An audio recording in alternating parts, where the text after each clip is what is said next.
Hello everyone, एक बार फिर आप सभी का स्वागत, अभिनंदन हमारे यूट्यूब चैनल केमिस्ट्री लोचा पर। आज का हमारा टॉपिक रहेगा, आपने थंबनेल देख के बिल्कुल आप समझ गए होंगे कि आज का हमारा टॉपिक है एवरेज एटॉमिक मास। क्या है हमारा टॉपिक? Average atomic mass. इसके पहले के वीडियो में हमने क्या पढ़ा था? इससे पहले के वीडियो में हम पढ़ चुके थे relative atomic mass, representation of atom. ये सारे वन बाय वन हम बेसिक टॉपिक क्लियर कर चुके हैं।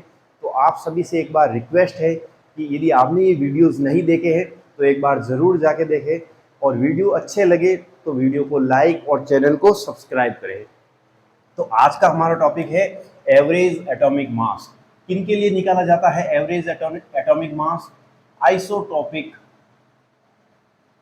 मिक्सचर के लिए एवरेज एटॉमिक मास निकाला जाता है।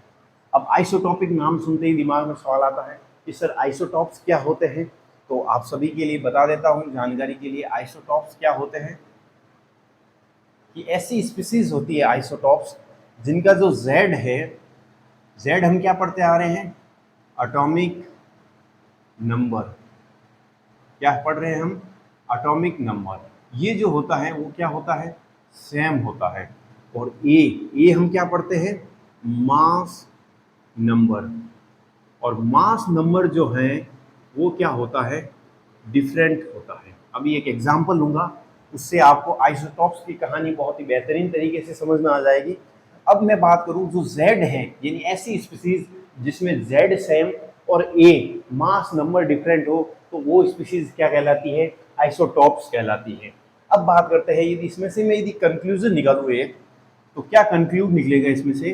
कंक्लूड करूं मैं तो जो नंबर ऑफ प्रोटॉन है वो और नंबर ऑफ इलेक्ट्रॉन है वो क्या रहेंगे?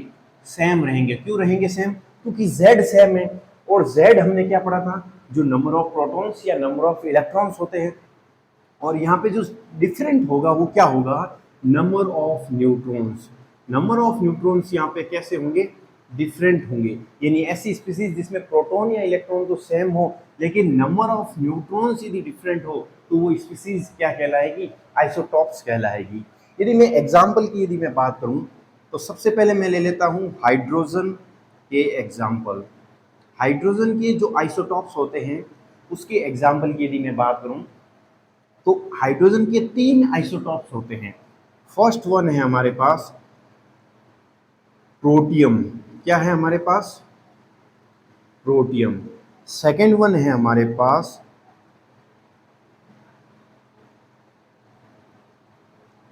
दूसरा आइसोटॉप्स है हमारे पास, इसको इस तरीके से भी रिप्रेजेंट करते हैं, इसका नाम है ड्यूटीरियम। क्या नाम है इसका? ड्यूटीरियम। ठीक है। थर्ड हमारे पास है, इसको इस तरीके से भी रिप्रेजेंट करते हैं और इसका नाम है टाइट्रियम। तो ये जो आइसोटॉप्स है, ये आइसोटॉप्स क्या है हमारे पास? हाइड्रोजन के आइसोटॉप्स है। अब यदि मैं बात करूं इनके एटॉमिक नंबर की, तो सबका एटॉमिक नंबर क्या होगा? 1। और इनकी यदि मैं मास नंबर की बात करूं तो प्रोटियम के लिए होगा 1, ड्यूटीरियम के लिए होगा 2 और टाइट्रियम के लिए होगा 3।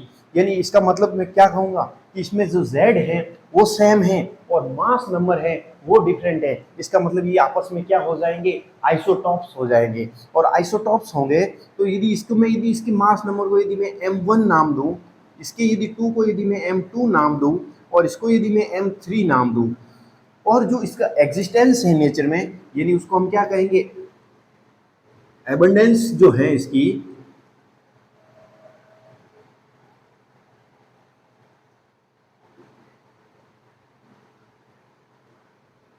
वो कितना है इसका?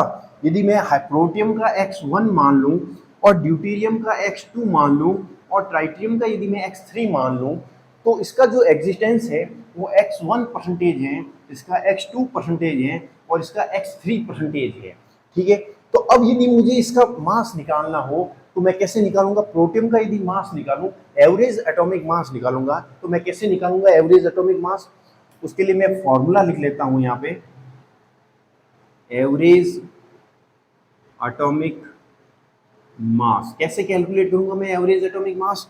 हमारे पास इसका m1, इसका मास कितना दे रहेगा m1, उसका जो एबंडेंस है वो x1 है, यानी इसका एग्जिस्टेंस नेचर में कितना है x1 परसेंटेज, यानी इसका मैं मास निकालूं तो मेरे पास क्या आएगा m1 multiply by x1 percentage में है तो डिवाइड बाई 100 प्लस, अब मैं निकालूंगा ड्यूटीरियम का, तो ड्यूटीरियम का क्या होगा m2 मल्टीप्लाई बाई x2, इसका जो एग्जिस्टेंस है नेचर में वो कितना है x2 percentage divide by 100 plus tritium का यदि मैं निकालूंगा तो कैसे निकालूंगा m3 multiply by x3 divide by 100। इसको यदि मैं आगे फर्दर सॉल्व करूंगा तो हमारे पास वैल्यू क्या आएगी m1 multiply by x1 plus m2 multiply by x2 plus m3 multiply by x3।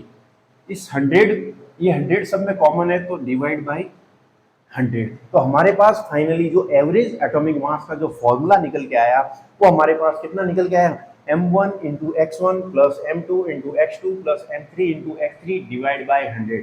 m1 क्या है जो हमारे पास पहला आइसोटोप से है उसका मास, m2 क्या है जो हमारे पास दूसरा आइसोटोप से उसका मास, m3 हमारे पास क्या है जो हमारे पास तीसरा आइसोटोप से उसका मास। तो इस तरीके से हमारे पास यदि कोई चौथा आइसोटोप्स होता तो उसका मास हम क्या ले लेते m4। तो इसी तरीके से इसके जो एग्जिस्टेंस है, एबंडेंस जो है वो x1 परसेंटेज क्या होगा, पहला जो आइसोटोप्स है उसका एबंडेंस होगा, और x2 क्या होगा दूसरे वाले का, x3 क्या होगा तीसरे वाले का। इसी तरीके से हमारे पास यदि चौथा कोई आइसोटोप्स होता तो उसका हम क्या ले लेते x4। तो कुल मिला के जो हमारे पास x1, x2 और x3 जो होगा, x1 plus x2 plus x3, इनकी जो टोटल वैल्यू हमारे पास आएगी वो आएगी 100। इनका मतलब जो ये टोटल जो है वो एग्जिस्टेंस कितना होगा 100% होगा। मतलब जो प्रोटियम, ड्यूटीरियम और ट्राइटियम इन तीनों आइसोटोप्स का जो मिलाकर एग्जिस्टेंस नेचर में होगा वो 100% होगा। जैसे यदि मैं मान लूँ कि प्रोटियम यदि 90% है और ड्यूटीरियम यदि 5% है और टाइटेनियम कितना है 5%, तो ये टोटल जो होगा वो कितना होगा 100% होगा। तो इस तरीके से हम एवरेज एटॉमिक मास को कैलकुलेट कर सकते हैं। ये तो हो गया बिल्कुल इजी सा एग्जाम्पल। अब हम बात करते हैं इनके ऊपर कुछ न्यूमेरिकल्स की, ताकि हमें पता लगे कि किस तरीके से हमारे पास जो ये फॉर्मूला है उसको अप्लाई करना है। जैसे सबसे पहले यदि मैं बात करूं, मेरे पास एक एग्जाम्पल है या फिर क्वेश्चन है, मेरे पास जो है वो बोरॉन के आइसोटॉप्स हैं, ठीक है। बोरॉन के आइसोटॉप्स है, मेरे पास दो आइसोटॉप्स दे रखे हैं बोरॉन के, और वो आइसोटॉप्स क्या है मेरे पास, जिनका m1 जो है एक का है 10, m2 जो है एक का है 11, ठीक है। इनकी जो एविडेंस यानी एग्जिस्टेंस जो है नेचर में वो हमारे पास दे रखी है, m1 की दे रखी है 20% और इनकी दे रखी है 80%। इसका मतलब हमारे पास m1 m2 है तो ये वैल्यू हमारे पास क्या होगी x1 x2। सीधा सा हमारे पास फॉर्मूला है, वैल्यू पुट करनी है। तो हमारे पास क्या है m1 हमारे पास एवरेज एटॉमिक मास निकालने के लिए हमारे पास वैल्यू क्या है m1 वैल्यू है 10 मल्टीप्लाई बाई x1 हमारे पास है 20% प्लस m2 हमारे पास है 11 मल्टीप्लाई बाई 80 डिवाइड बाई 100। यानी हमारे पास जो है इसको यदि मैं फर्दर सॉल्व करूंगा तो हमारे पास वैल्यू निकल के आएगी 200 प्लस 11 मल्टीप्लाई बाई 80, यानी हमारे पास निकल के आएगी 880 डिवाइड बाई 100। यानी यहाँ से वैल्यू निकल के आएगी 1080 डिवाइड बाई 100। यहाँ से यदि मैं इसको फर्दर सॉल्व करूँ तो वैल्यू आएगी 10.8।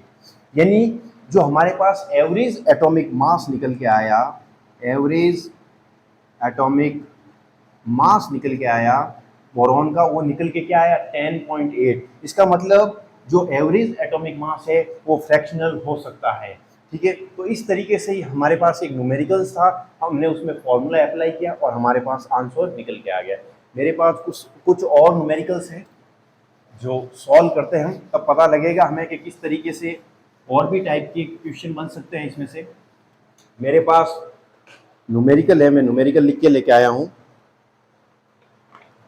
मेरे पास क्वेश्चन है, क्वेश्चन मैं लिख देता हूँ। क्वेश्चन है, if an element m exist in two isotopic forms 50m, M58 and 52m. The average atomic mass of isotopic mixture is 51.7. Calculate abundance of each isotopic form. यदि मैं यहाँ क्वेश्चन लिखूं तो हमारे पास क्वेश्चन क्या दे रखा है कि एक m एटम है, एक एलिमेंट है m जो एग्जिस्ट करता है, उसके दो आइसोटॉप्स हैं। कितने आइसोटॉप्स हैं? 2 आइसोटॉप्स। कौन कौन से हैं? पहला है 50m और दूसरा है हमारे पास 52m। इनका जो एवरेज एटॉमिक मास है, एवरेज एटॉमिक मास जो है वो हमारे पास कितना दे रखा है? 51.7। अब पूछा है, इसमें से हमें पूछा है कि एविडेंस ऑफ ईच, इनकी जो एग्जिस्टेंस है परसेंटेज में, वो इन एक एक की जो एविडेंस है वो हमें कैलकुलेट करना है। तो किस तरीके से हम कैलकुलेट करेंगे? हम कैलकुलेट करने के लिए क्या करेंगे, हमारे पास फॉर्मूला क्या होता है एवरेज एटॉमिक मास का?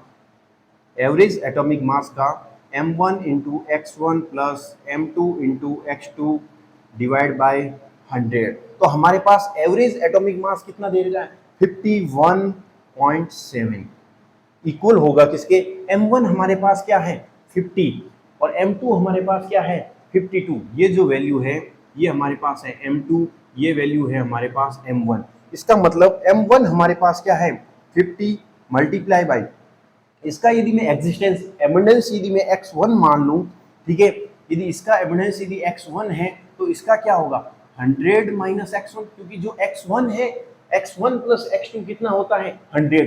इसका मतलब क्या हो गया कि x1 है, इसका यदि मैं x1 मानूं तो ये क्या होगा? 100 माइनस x1, यानी हमारे पास जो वैल्यू निकल के आएगी, m2 हमारे पास कितना है?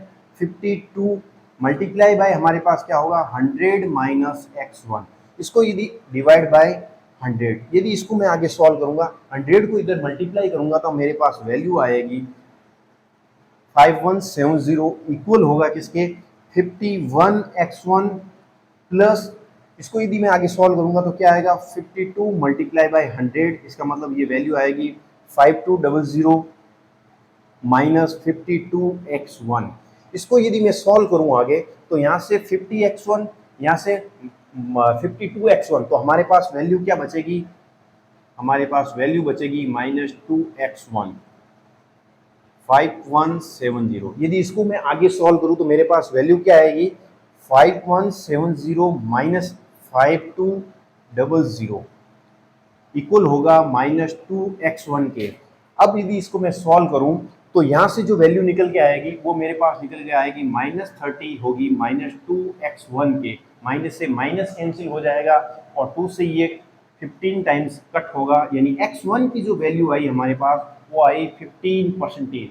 यानी हमारे पास x1 यदि 15% है तो हम x2 कैसे निकालेंगे? x2 निकाल देंगे 100 माइनस x1। तो यहाँ से यदि 100 माइनस 15 करूंगा मैं तो हमारे पास वैल्यू निकल के आ जाएगी 85%। यानी हमारे पास 85% एबंडेंस किसकी है? x2 की है। इसका मतलब जो ज्यादा है एग्जिस्टेंस है नेचर में वो किसका है? x2 का है, और कम है वो किसका है? x1 का है। तो इस तरीके से हम और न्यूमेरिकल सॉल्व कर सकते हैं। एक न्यूमेरिकल मेरे पास और है, क्वेश्चन सॉल्व करते हैं अगला हम। कैलकुलेशन में मुझे नहीं लगता किसी को दिक्कत होनी चाहिए, बिल्कुल इजी सी कैलकुलेशन है, बेसिक सी कैलकुलेशन है। अगला क्वेश्चन मेरे पास है, helium has 2 naturally occurring isotopes, helium 3 and helium 4. The atomic mass of helium is 3.98 amu. Which isotopes is more abundant in nature? इसने कहा है कि हमारे पास हीलियम के 2 आइसोटॉप्स प्रेजेंट हैं, हीलियम 3 और helium 4। Atomic mass of helium दे रखा है हमें 3.98 amu, ठीक है। और इनमें से पूछा है कि दोनों जो हमारे पास आइसोटॉप्स है उनमें से ज्यादा जो नेचर में एग्जिस्टेंस रखता है वो कौन सा है। सबसे पहले हमारे पास क्वेश्चन क्या है, हमारे पास हीलियम के 2 आइसोटॉप्स हैं, एक तो हीलियम जिसका मास नंबर है 3, एक हीलियम जिसका मास नंबर है 4। अब बोला है कि हीलियम है उसका एवरेज एटॉमिक मास है 3.98 amu। अब पूछा है कि इन दोनों में से जो है वो नेचर में एग्जिस्टेंस जो है, एबंडेंस जो है वो किसका ज्यादा होगा। तो हम कैसे निकालेंगे? हमारे पास फॉर्मूला फिर से एवरेज एटॉमिक मास का क्या रहेगा हमारे पास? m1 multiply by x1 plus m2 multiply by x2 divide by 100। तो हमारे पास एवरेज एटॉमिक मास दे रखा है 3.98 EMU। ठीक है, हमारे पास m1 कितना दे रखा है, ये जो वैल्यू है वो क्या है, m1 है, ये जो वैल्यू है वो m2 है, और x1 और x2 हमें फाइंड आउट करना है। तो हमारे पास यदि x1 इसको मान लूँ तो x2 क्या होगा, x2 हमारे पास निकल के आएगा 100 माइनस x1। यहाँ तक किसी को प्रॉब्लम नहीं होनी चाहिए। हमने बताया कि x1 और x2 क्या होगा, टोटल 100 होगा, और यदि एक x1 है तो दूसरी वैल्यू x2 100 माइनस x1 होगी। यहाँ से वैल्यू में यदि m1 की लिखूँ तो m1 होगा 3 मल्टीप्लाई बाई, हमने इसका एविडेंस क्या माना है, x1 माना है, प्लस m2 हमारे पास क्या है 4 मल्टीप्लाई बाई, इसकी वैल्यू हमने क्या लिखी 100 माइनस x1 डिवाइड बाई 100 इस तरफ आएगा तो मल्टीप्लाई हो जाएगा 398 इक्वल होगा 3x1 प्लस 400 से मल्टीप्लाई होगा तो 400 माइनस 4x1। यदि यहाँ से यदि मैं सॉल्व करूँ तो हमारे पास वैल्यू बचेगी माइनस x1 400, ये इक्वल होगा 398 के। यदि 400 को मैं इधर लेके आऊंगा तो हमारे पास वैल्यू बचेगी 398 माइनस 400, यानी माइनस के 2 इक्वल होंगे माइनस x1 के। इसका मतलब माइनस से माइनस कैंसिल, हमारे पास जो x1 आई वो आई 2%, यानी जो है हीलियम 3 जो आइसोटॉप्स है हीलियम का, उसका जो एबंडेंस जो होगा x1 वो होगा 2%। तो हमारे पास x1 आ गया तो x2 हम कैलकुलेट कर देंगे 100 माइनस x1, यानी हमारे पास वैल्यू आ जाएगी 98%। यानी जो हाईएस्ट जो ज़्यादा एग्जिस्टेंस रखता है नेचर में वो कौन सा है, हीलियम 4, या जिसकी वैल्यू हमारे पास कितनी आई 98%। तो बिल्कुल इसी तरीके से हम और भी न्यूमेरिकल प्रैक्टिस कर सकते हैं। तो आज के लिए इतना ही, मिलते हैं अगले लेक्चर में। कैसा लगा ये लेक्चर कमेंट बॉक्स में ज़रूर बताएं, और यदि पसंद आया हो तो चैनल को सब्सक्राइब जरूर करें। Thank you so much.